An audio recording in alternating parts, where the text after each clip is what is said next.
So what's up mga kauma? Welcome back to our series of video regarding the navigation problem. So now we're going to solve for the course and distance traveled by the vessel using the plain sailing method. We have here our scenario. The vessel is scheduled to sail from port of departure with latitude 15 degrees 22 minutes north and longitude 116 degrees 17 minutes east to her arrival port in latitude 12 degrees 15 minutes north and longitude 109 degrees 30 minutes east. With a set speed of 18 knots, what would be her distance to travel and course to steer using the plain sailing method? So first is we're going to illustrate, okay, so this plain sailing method. So we are going to indicate our latitude. So our latitude is in the north latitude. So we have here our 15 degrees and that 12 degrees is somewhere here. Okay? And our longitude naman ay nasa east. Okay? East longitude. So, 116 and 109. Okay? So, nandito yung 109 degrees. So, nandito yung 116 degrees. So, ang first natin na position or yung ating departure position is 15 degrees and 116. So, somewhere here. Lagay natin dito yung ating A. Ang ating arrival position is 12 degrees latitude and longitude na 109. So, somewhere here. Okay, this is our B. So, i-connect natin yan. Okay, so from A to B. So, sa plain sailing, we can create a right triangle. Okay, in order to determine the course, okay, and the distance as well. Okay, so since that our A is here, so ibig sabihin this is latitude 1 and longitude 1. Okay, and this one is latitude 2 and longitude 2. Our port of departure and dito is a port of destination. Okay, so since ang heading natin is from A to B, so our course is somewhere here. Okay? And this side is your distance. Nandito yung distance na side. And this, here in the adjacent, that is your dilat. Okay? And the opposite, that is your departure. Okay? Okay, so as you can see, we have created the right triangle. So, ihiwalay natin yung ating right triangle para makita natin ng klaro kung ano yung itsura niya. Ito natin.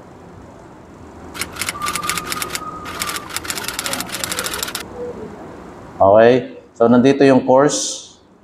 Okay, dito yung dilat. Dito yung distance. Dito yung departure. So 90 degrees yan. So dito yung ating position ng course. Okay, so anong una nating gagawin? Okay, so first is we are going to determine the dilong and the dilat, no? Find for dilat and dilong. So, dilat stands for difference of latitude and dilong stands for difference of longitude. So, dilat muna ang unahin natin. So, yung lat 1. So, yung lat 1, ibig sabihin yung ating departure latitude. So, yung lat 2 is yung arrival latitude. So, yung departure latitude natin is 15 degrees 22 minutes. 15 degrees 22 minutes, okay, that is north. And lat 2 natin is 12 degrees 15 minutes north. So what would be our dilat? So dilat, the difference of latitude. So we are in the same name, okay, so pareha silang north. Okay, so we are going to subtract. So that is 07 minutes and 03 degrees. Okay. So what would be the name? So take a look, no? Yung direction natin is going south. Okay? So from 15 degrees, no, bumaba ka ng 12 degrees. So that is going south. So this therefore your direction is or your name in dilat is south.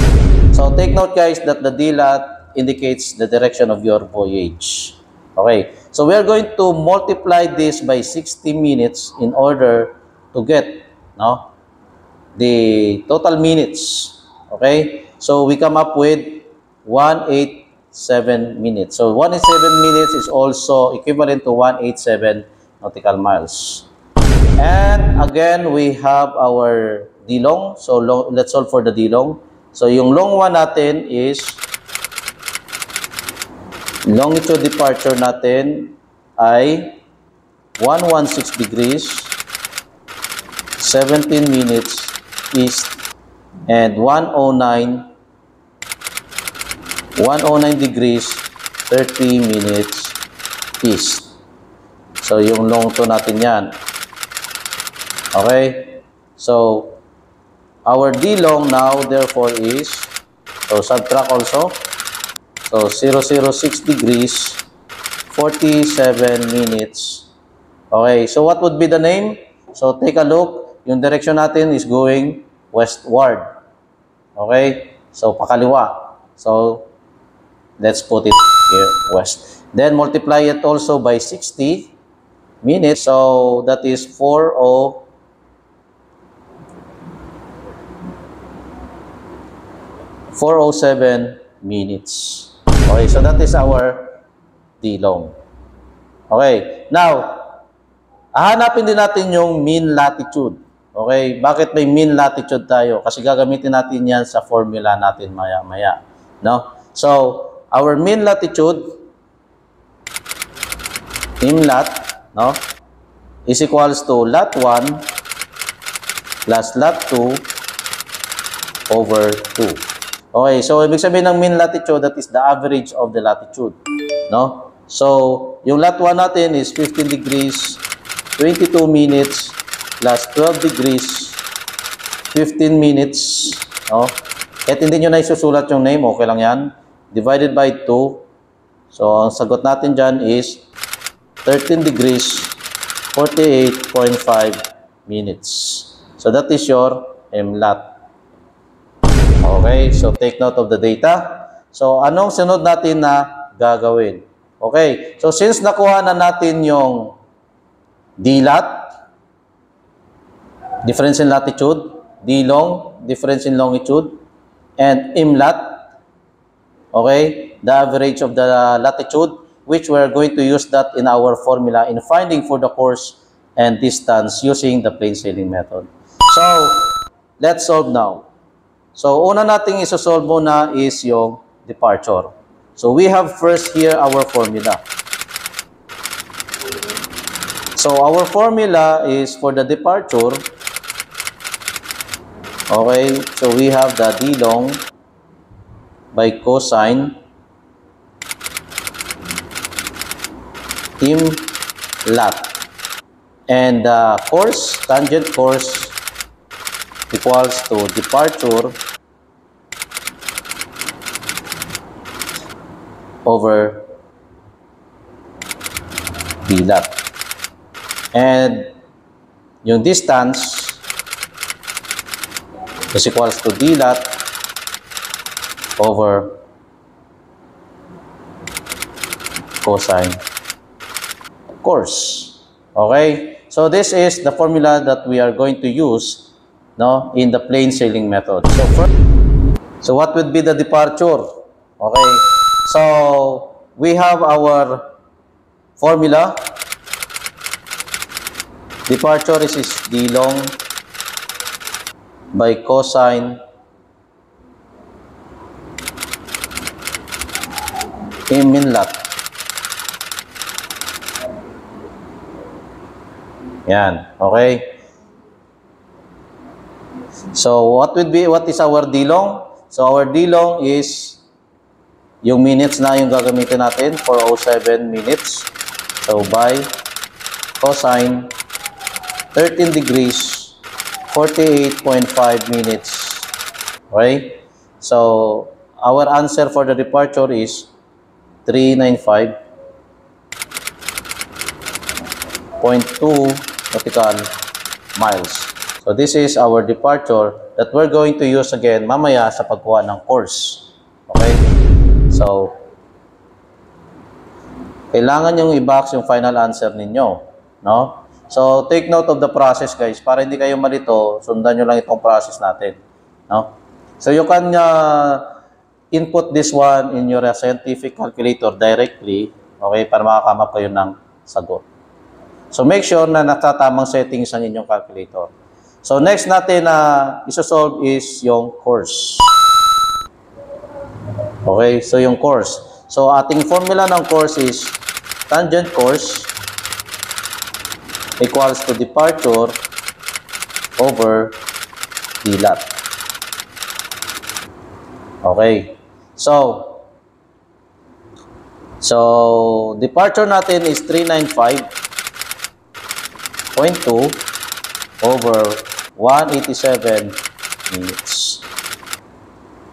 Okay? So, ang lalabas dito is magiging 2.11337. Take note, guys, hindi pa natin siya na-convert into course. So, kailangan kopyahin natin yung at least 5 digits, no, of the decimal.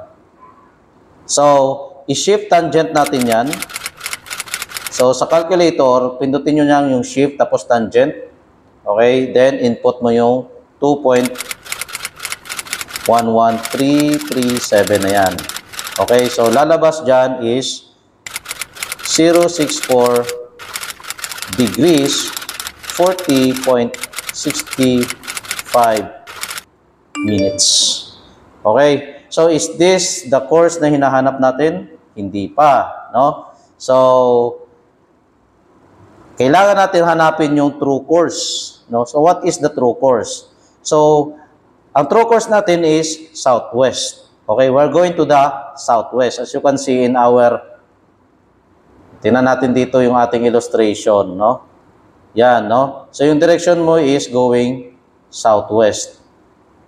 So, therefore, ang true course natin ay southwest. So, kung titingnan ninyo, lagay natin dito yung prefix at yung suffix na southwest. Okay, so take note, no, sa ating mnemonic aid, no? Okay, so sa first quadrant, as is lang ang prefix at saka suffix, no? Or as is lang yung ating true course. Okay? Then sa second quadrant, magma-minus ka ng 180 degrees.